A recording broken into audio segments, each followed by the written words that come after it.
It's the BC3 Amigos for the holiday session. Can you believe it, King? We are finally Feliz Navidad. The middle of December. I mean, I cannot believe it. It's the middle of December. It's the holiday season. And the BC3 Amigos have been together, going around the U.S. doing some meetups and some road shows and stuff. So basically we thought, why not end the year on a bang? And we were really super excited that he accepted, but we wanted to invite Kennie from obviously Microsoft, who's been heavily involved with all of us. Kennie, why don't you first introduce yourself? Tell us a little bit about yourself, what you do at Microsoft, and kind of we'll go from there. Thank you.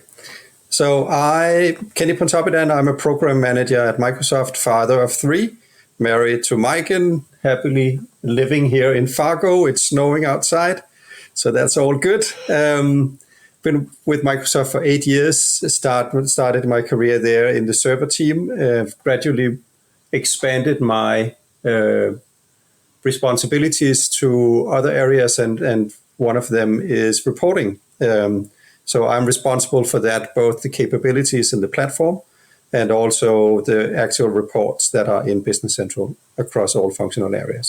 That's amazing. Thanks, Kennie. The BC3 Amigos, we've been dying to obviously get somebody from Microsoft to speak with us, and we're really excited here because why? I mean, I know the three of us have been like the lather, the lathering here has been coming out, but with all of the changes these past 2 months, I mean, the announcements that came out even, over the summer and everything, we were sitting here, the three of us have been playing with it so much between the Power BI, between the Excel, we did everything happening crazy. I mean, Kim, kind of give us some insight into what you've been playing with. I know you've been playing heavily in that area. Kind of talk a little bit about it before we kind of go back to Kennie and give us a little more detail. Well, I picked Kennie's brain for the session I did down at the road show in Houston because I had some trouble getting things to go, really, but they're super simple. And so Kennie actually made some notes and put it in the documentation for, technically challenged people like me. But the Excel preview reports I hadn't really worked on because I couldn't get them to go. And now I'm super excited about them.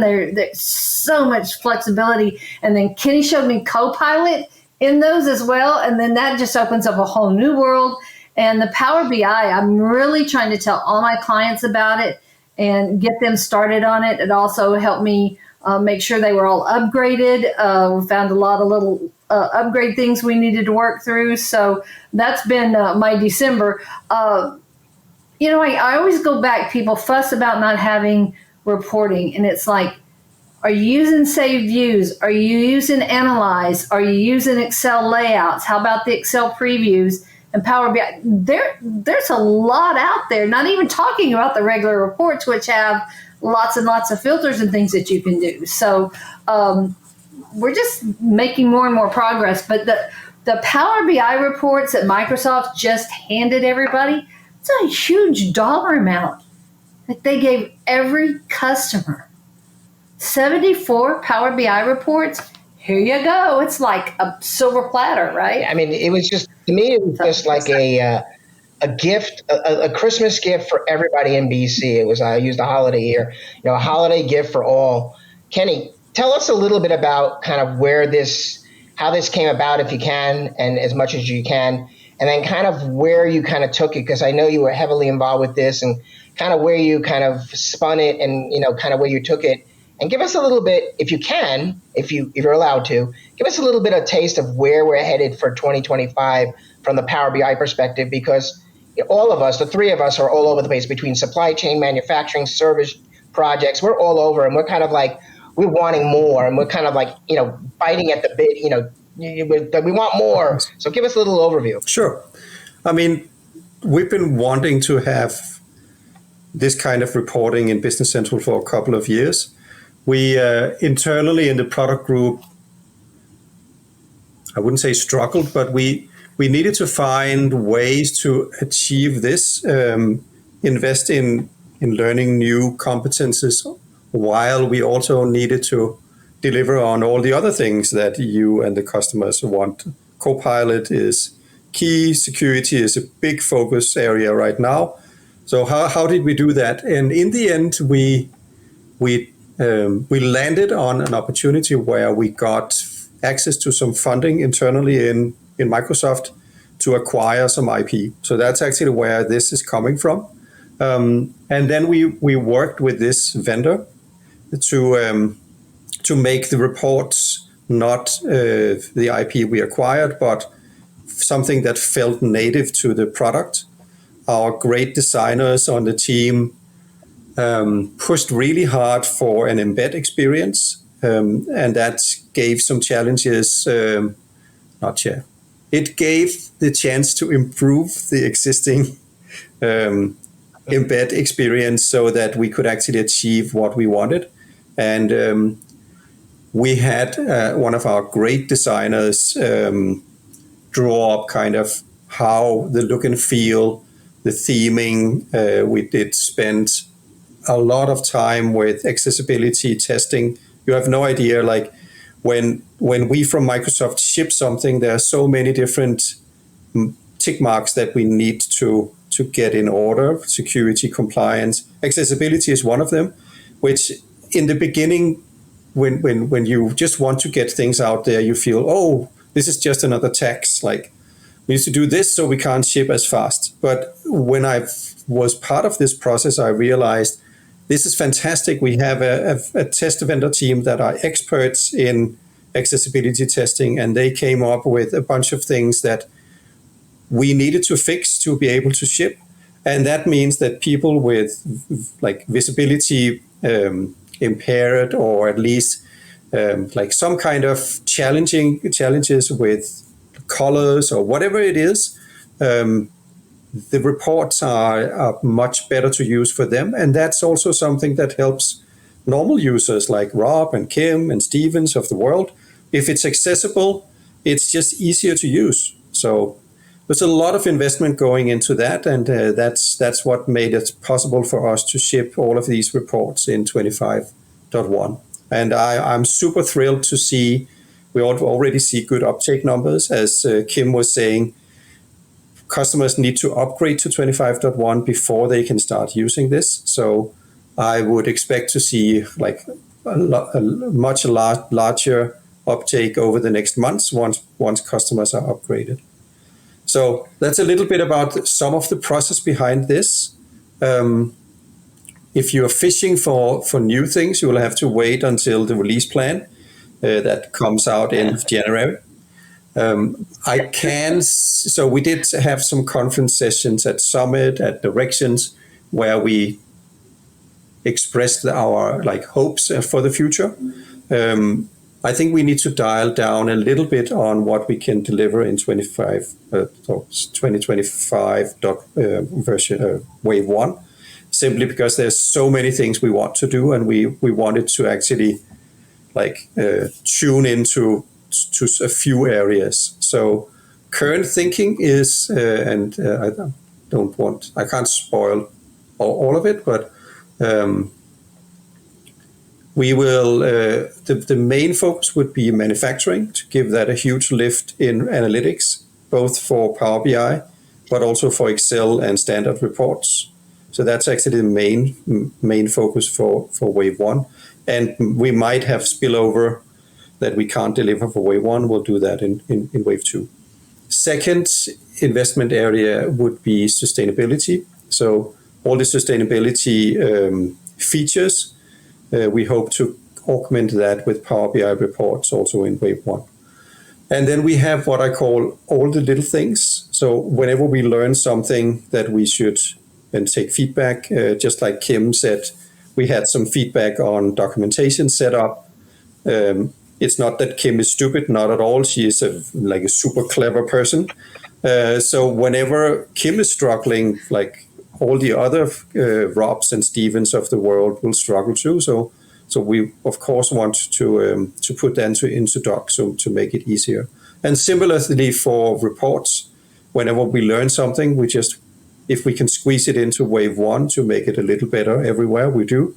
But it would likely be these two areas that will get a lot of love. And then there's a bonus feature which is financial reporting, not Power BI, but the actual old feature coming back even from Navision account schedules, that it was called, but we renamed that to financial reporting.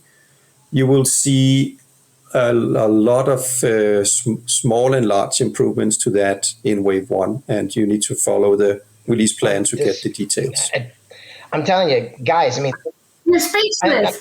We got Steve. He's speechless. I'm speechless. I'm thinking I got a bucket here, full of candy, and I'm like, it's not even Halloween, and I'm like ready to go. I'm like, this is amazing. I'm like, Kenny. Yeah. Come on, Rob, you got to smile about this. So I want to say something with all the stuff that Kenny has delivered here. So I'm on site right now with a client, and their go live is January 1st. And Kenny, they're so excited. We're going 25.1, but there is so much new reporting setups with the Power BI and everything now.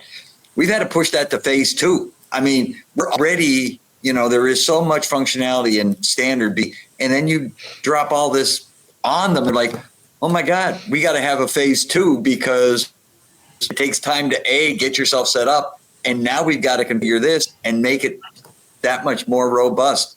We're excited. And as I said, we've now 25.1. It's like, oh, now we've got to push this other stuff because we got to get ready for live. So it's phenomenal what's out there, but it takes time, and you got to learn it and learn it. So I think, Rob, that's super interesting. Also, something that a new passion of mine is pairing my old competences with BI, and then my new job. I'm only 8 years in ERP, because I try to tell this story that here you have ERP, here you have BI, and they are actually two parts to the same story. ERP is about digital, like putting, making your business processes automated, or at least have an IT system for them. And BI is about driving insights from your business data. So the idea of these being separated is completely bonkers. They have to come hand in hand. But of course, in your project, you need to deliver on the ERP before you can deliver on BI. So, but I'm happy to hear that BI is a phase 2 and not just something that the customer think they can slap on after the fact, because then they will not get the full bang for their buck, right? Well, there's so much to learn with Business Central when you first put it in, right? There's Absolutely. The setups and how it's going to flow, and how you want to maybe change your processes so that you get the most out of the system. And really, it's the reporting kind of that goes in the back of the mind, because I'm just worried about how to learn which key I press to do what. So, but now we have that, and we can get them excited about, wow, as soon as I get this up and I'm through the first month or two, we just keep going. We have more to do and more to learn. And that's because I do try to tell everybody, when you do an ERP system, there's not just one implementation and done. It should be a continuous cycle of improvement, because there's always things that you can look at. You can do that every time, twice a year when the new features come out. How can I use this? Do I use it? Can I make things better? So. Yeah. Kenny, this is an interesting thing. I mean, we think about, Power BI. You something important here. Go ahead, Rob. He's having some headset trouble. Implementation. Realize that this is, you get it in, and if you want to take advantage of all the functionality, it's a process. It's like the Chinese say Kaizen, or it's the Japanese who say Kaizen, or whatever it is. It's a continuous improvement. And functionality that they are now putting out with Power BI just makes it that much more powerful. Mm-hmm. But you got to get the data in. As Kenny said, you got to get the data in first before you can use it. Very true. So, Kenny, I got a question. Here we are. We've got, 74 reports of, from BC out of the box. Really spans, remember, you're going from finance to sales to purchasing to inventory. It really does span a great gambit of the modules that are out of BC.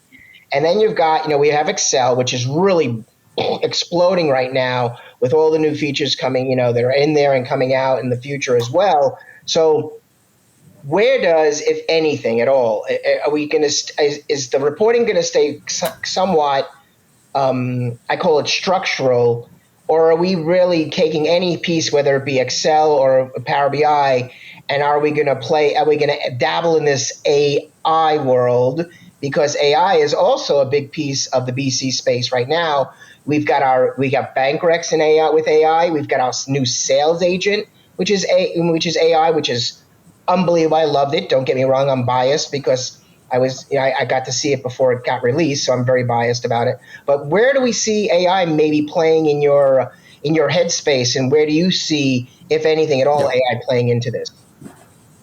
So AI is already integrated part of analytics in Business Central. If you think of taking any list or query into analysis mode, you already have AI there, Analysis Assist, at least in most regions. You have it in the US, I assume. Kim mentioned Excel reports. Excel has Copilot.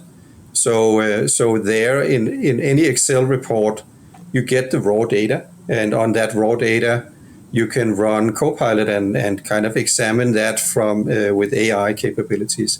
I'm also trying to get the community interested in other Excel features that are not so commonly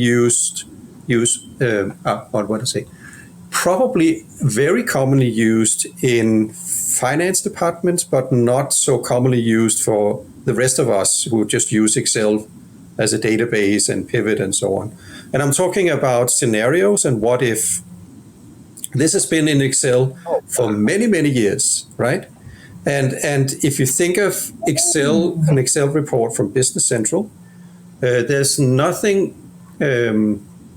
like you can today take that Excel layout. Any customer can take an Excel layout and make it their own. Why not build scenario and what if into an Excel layout?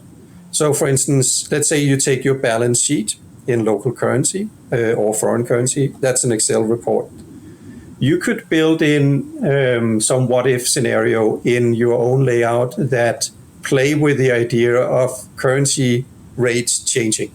So what's your exposure to like the dollar compared to the euro changing on your current balance sheet or your account receivable on accounts payable? Will we do that as part of the standard report? I don't know. But that's up for grabs right now. I'm trying to get MVPs and others involved and kind of interested in exploring this because it's just standard Excel.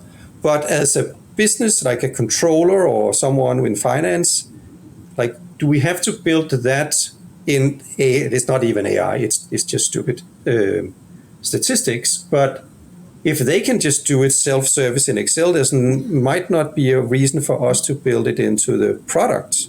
And that would just open up for a complete new forward-looking way of reporting. Yeah. So that's just an idea of Christmas gift for people who wants to try that over the holidays. Then Power BI have two different ways of Copilot. There's a Copilot for the author, for the report author, and there's a Copilot for examining the data.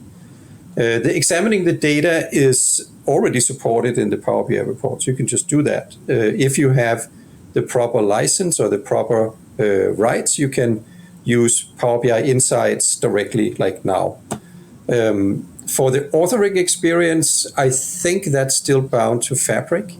So that would be something, at least for now, where that's not an experience that is available for the built-in Power BI reports.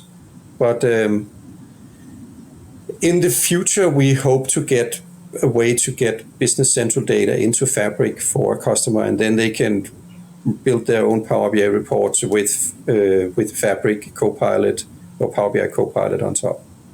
Wow. Yeah. So we're already there. There's so many possibilities with AI and reporting right now. I'm just sitting here, Kim and Rob, I'm thinking to myself, can you imagine if you're a multinational, multi-currency organization and you take the what if and you're buying foreign currencies, you're doing spot pricing and some other, you're buying currencies because you're trying to buy it low when you build, so you're buying it low, so you have the currency at hand and you don't have to have that foreign currency gain or loss. So you can want to you're banking on the futures, as one would say. So can you imagine the what if? Like, what if this happens? What if this, what if that happens based on things I'm buying from, say, Hong Kong, China, Singapore, or you're buying things from overseas and you're playing all this game of costing and analyzing, where's my profit margin going or anything? I'm like, whoa, that's like, a dream come true for any, accounting manager, controller, CFO person. I know it's there because we're all in Excel all the time, but I don't even use it, per se. I'm Kenny, you're right. Sometimes I just use it for the purpose of Excel and you get my job done, but never even thought of the what if, playing that speculation game or what if game based on your, different things about your business. That's crazy. I hadn't either, but where my brain went? Budgeting. Why can I not set up some things in there and we've already got tools, right? But maybe we want more. We always want more. But to be able to take and apply some different, scenarios and what ifs to that. I never even thought about taking, and that's why I think the Excel preview reports, that they've been in preview now, and why we need to get used to using those, because we get that data out in Excel and now we can do Copilot with it. I never even thought about the scenarios and the what ifs that Kenny just mentioned, but it's like this light bulb goes on and you were sitting there with your mouth open, Steve, going, wow. But that's it, right? There's a lot of tools, and you're right, Kenny, we're not taking advantage of them because of things like Rob said. We're so down in the weeds of getting the implementations done and doing the support, and the people needing the reports aren't getting the attention. And I think it's up to project managers, MVPs, all the consultants out there, keeping that as a tickler to the clients all the time, saying, we can do this. Have you looked at Excel layouts lately, or have you looked at the preview reports lately? And, where are you struggling reporting wise? And just continue to ask those questions to elevate the users in just seeing these Power BI reports. And everybody I've showed them to is like, yes, now. I think if I can. Well, that's an interesting thing.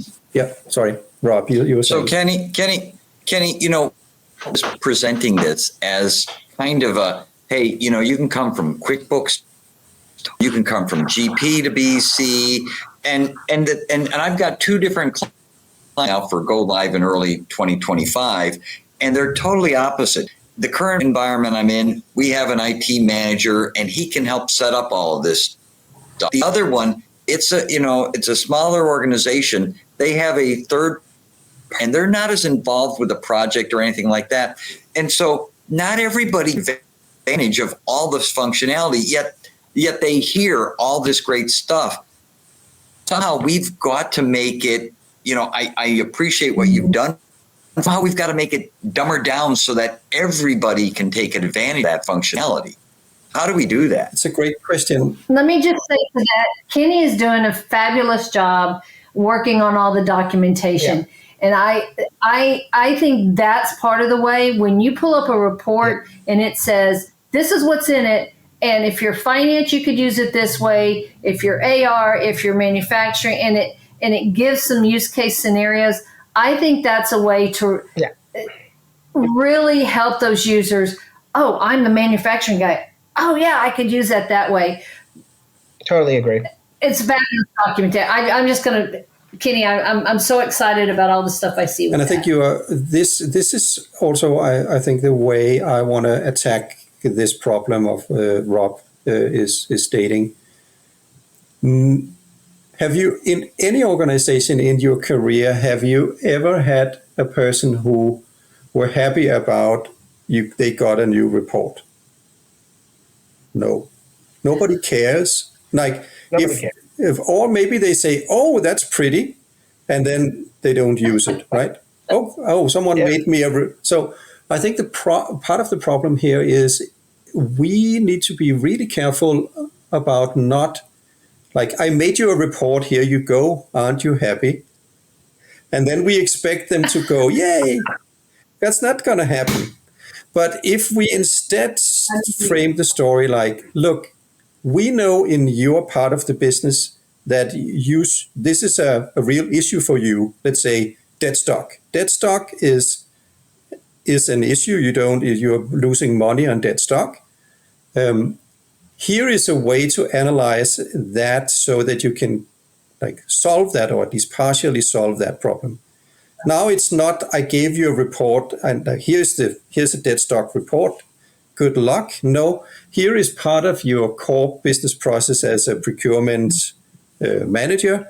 And this artifact can help you solve this problem that we know you have. Now you're suddenly helping people solve real problems. It just happens to be that you solve it with a Power BI report or an Excel report or a recipe or something. Doesn't matter, but we're helping people get problems solved. We're not here to give them nice reports. So that's the story. That's the key story is always focus on the scenarios, and here are tools to help you with this scenario, not the other way around. I think a big thing, Kim, that's well said. I mean, the big thing is I love showing the new stuff because I think the new stuff is literally reaching inside to people. I think the new stuff is now actually people are starting to conceptualize how to use the tools that are now being presented or the new reports versus, Kenny, what you just said. Look, I can run a typical guy out of the box, an item aging report. Oh, wow, it's aging. Oh, look, it's been on the shelf for 2,000 years. What do I do with it? There's no embedded intelligence into it. It's just a report that basically just tells you some information.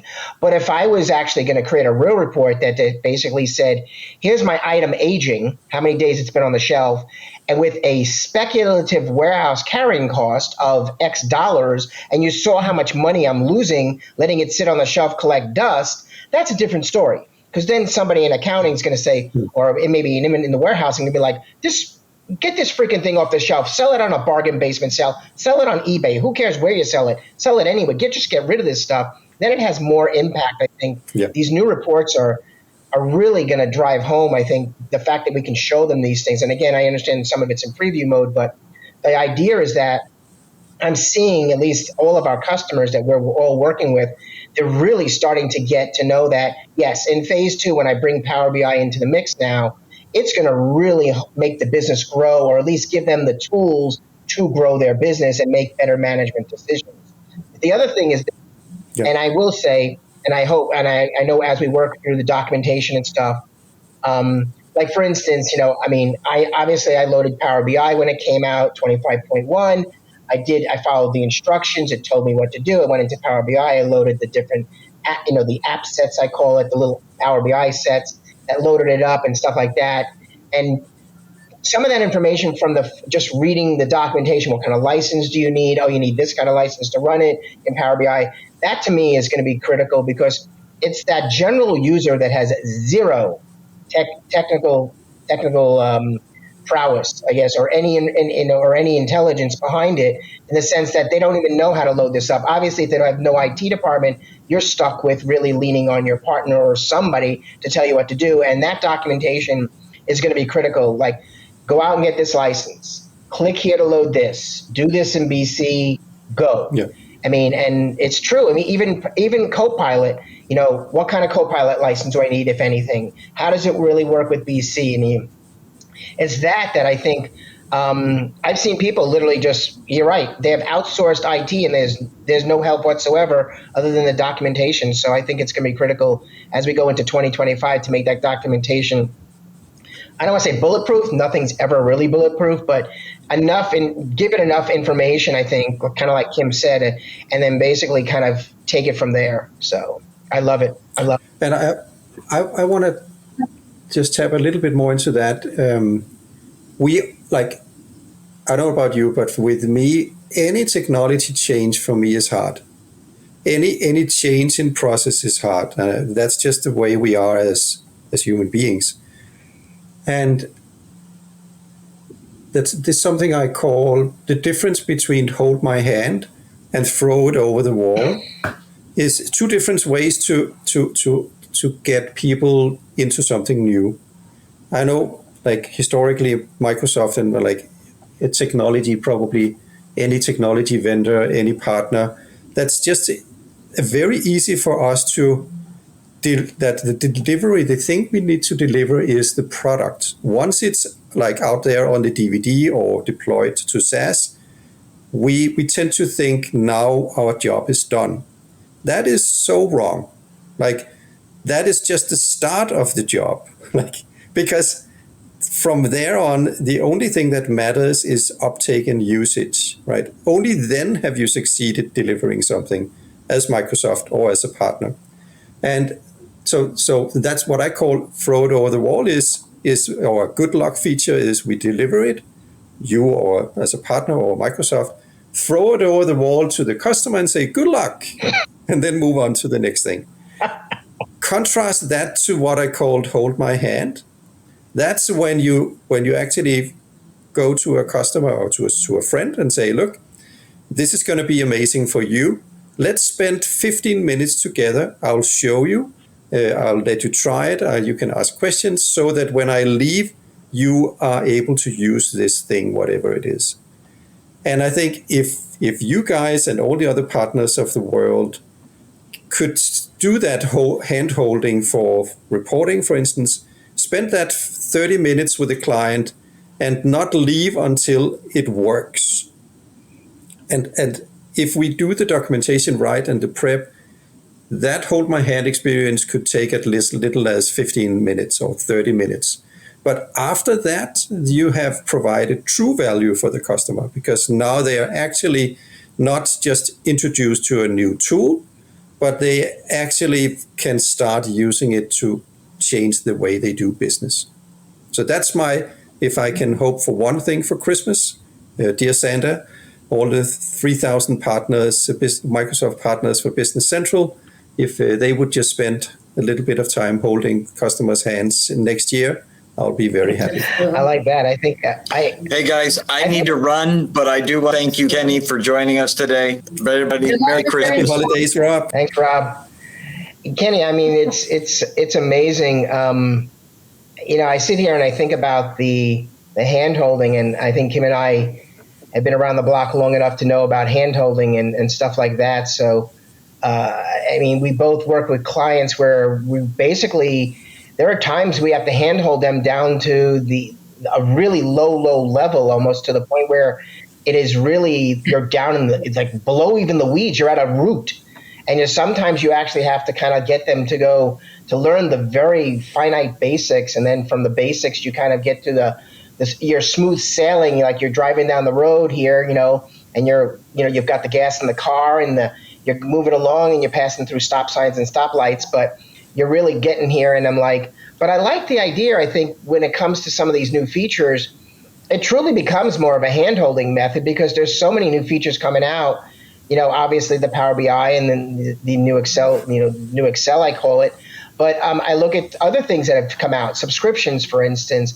I mean, I think that's going to take a little time for all of us to get used to, kind of to understand even the weeds level of it, because it is really new. And I think some of us are still, learning it, even at the very beginning stages. And it might take 3-4 more months before anybody says, okay, I fully understand it. And maybe there's some tweaks that have to happen into it. But I look at some of the, I look at some of the stuff that we put out every new wave, and some of it's amazing. I mean, some of it it takes, 15, 20 minutes of extra training. Go in there and just have a Teams call with your customers and say, let me show you the new feature. How does everybody feel, or whether you can get on site or not. But I mean, I think it's great. I mean, Kim, I know you've got your clients, and stuff like that we work with. What do you think? Absolutely. Every time I have a support call, right, somebody has a question or whatever, I try to put in there something about a feature that maybe I know they're not using. Or like right now, it's like, hey, did you see that your system's upgraded and you've got the Power BI reports? Let's talk, right? And or you guys talked about deferrals, but you haven't used them yet. They've been out here for a while. It's going to save you time. So always trying to give them what's out there and how they could use it, and that really it does help keep them moving forward. And a lot of times there's some turnover with clients, and I've seen a lot of that this past year. And so it's a lot of starting over and getting back to the same point to try to actually make them more efficient, and use the system for more than just, basic accounting and getting vendors paid and customers billed, but really using the system to help grow the business or, streamline things. Yeah. I sometimes use the phrase, make them taste blood like a vampire. So in that, hold your hand, because reporting is one of these things where if people taste blood and say, I like this, right? That's the amount of that's if you can do the amount of hand holding to get them to that, they're hooked. And that's the idea with my idea with reporting. If we can make people hooked on the that they can actually see the change they can do in their business if they use a data-driven approach. If you get a success as a manager on doing that, I'm pretty sure other managers would go, wait a minute, why is Kim so successful in her projects? Oh, it's because she's starting using the Power BI for projects. Interesting. What can I do to kind of mimic that and get? So it's also, the hand-holding is probably also needs to be combined with some ambassadors or some first movers at the customer side, where Kim is a great person to get involved in XYZ, and then get her to taste blood. And if she does it, maybe she can help drive that change. I also think at clients, one of my keys is trying to get them a quick win, right? So if I can show them a Power BI report or a feature and show them how easy it can be and what it can do for them, but get them something quick where it's not a long setup. It's just, look, it's here, use it. They taste the blood, right? And so they're ready to do more. It's very true. I mean, I think the biggest wins, it's funny. Even with the number of reports that came out, and if I look at those reports and the fact that even if I went to some of the basic ones, that like an aging or a vendor aging or an AR aging, the most simplest ones, and an income statement, it's amazing what you show somebody. It's like, here, look at the basics here. We tweak it, of course, to match your chart of accounts or whatever it is. But the point is, look how fast you can turn this on, and just use, even if you have to use the very basic stuff that has limited alterations to it, and it's an out-of-the-box win. And then you can say to them, look, if you don't want it here on the screen, send it to Excel, and then use some of the analyze feature in a pivot table to do slice and dice your data if you want to use slicers, and kind of go from that aspect of it. But to me, it's amazing that even the smallest of very few reports that are available to us in 25.1, it's a win overall. And I love the blood analogy, because when you really think about it, I actually think about all the customers through at least my lifetime doing this.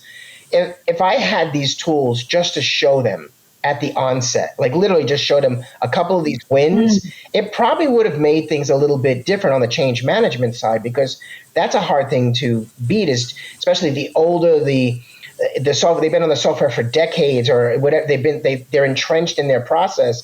Sometimes that's really hard to undo, but showing them, like you said, drink a little bit of that blood. Wow, you kind of like it, buddy? Yeah, you want a little more blood. So kind of let's go further. But let me ask you a question, Kenny. We got to change that analogy, though. Drinking the blood, I'm just not sure. Well, if it was Halloween, we'd probably be perfect. You know that, right? Yeah, that's true. We're eggnog now. Okay, Kenny, let me ask you a question. I was thinking about this as you're teaching us and as the audience is listening to you here, and we're kind of learning some of this, and I'm letting it sink in a little more. What about things on the Power BI side are you thinking? You can say, I'm not thinking about it. You can say maybe it's a thought down the road.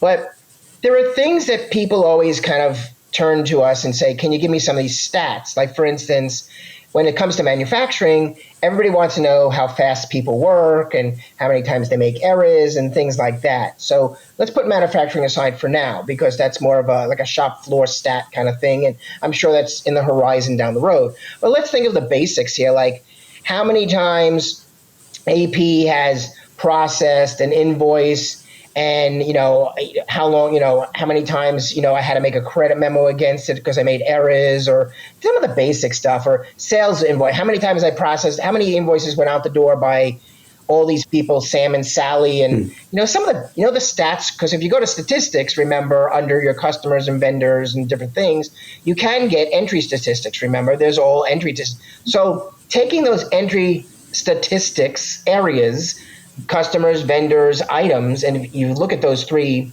the little triangle we have, some of those main areas, why not do entry statistics in Power BI? Not to say that many people can think of various different things to help them understand both a performance and productivity thing, or do we start this, oh my god, look how many of these, maybe they need to help this person get a little faster. So kind of a little bit of both, help with the business but help with things. So what are you thinking of there?